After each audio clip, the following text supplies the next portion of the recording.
None of us are immune to COVID-19, but how does COVID-19 impact our area by age and also by race? We're going to be covering that and more in today's To Your Well-Being.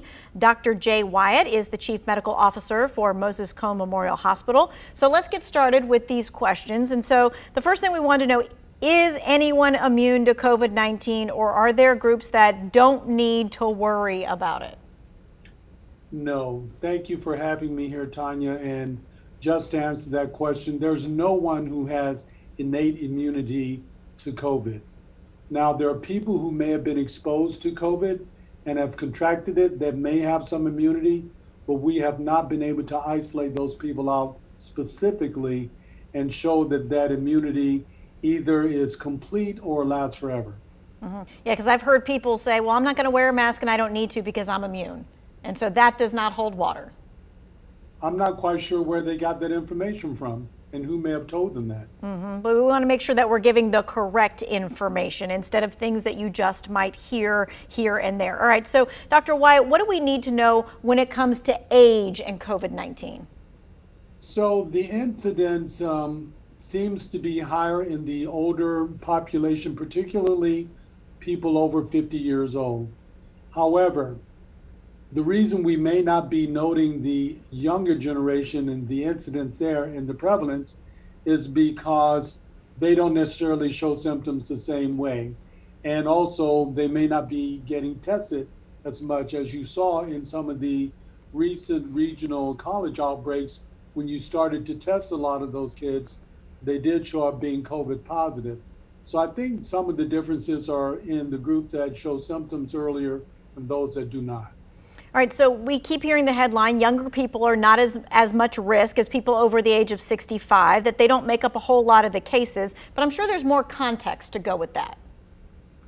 I think the biggest difference is that they don't show as severe symptoms, and so they may not get tested as readily.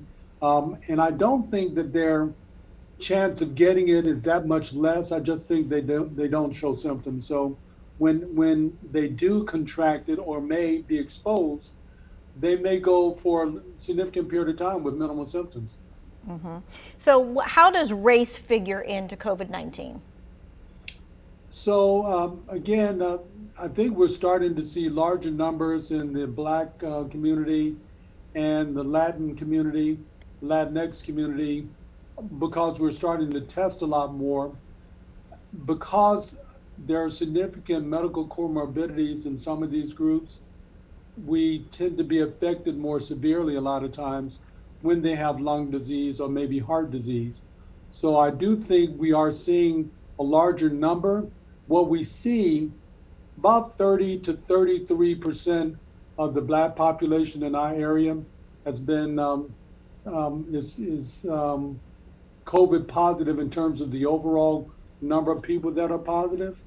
And about 25% of the Latinx community relative to the total group, but that's much higher than their prevalence in the population.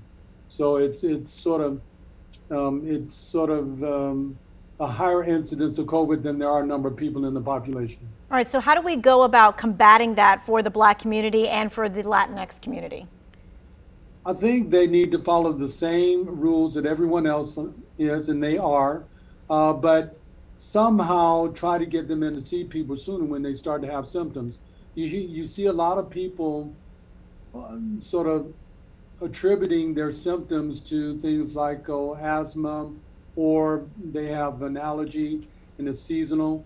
But really, a lot of these people turn out to have COVID and they're not seeing people early enough to get tested.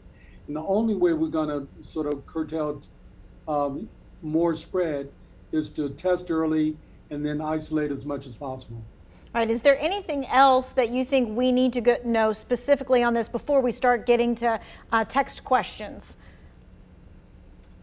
I think we're doing a really good job of testing. I do think that there are people trying to assume that they are immune because they may have had something before. That is not the case. I think children are not immune to COVID. They just don't have the same immune system and they do not show the same response as adults. So everyone can get it. Yes, again.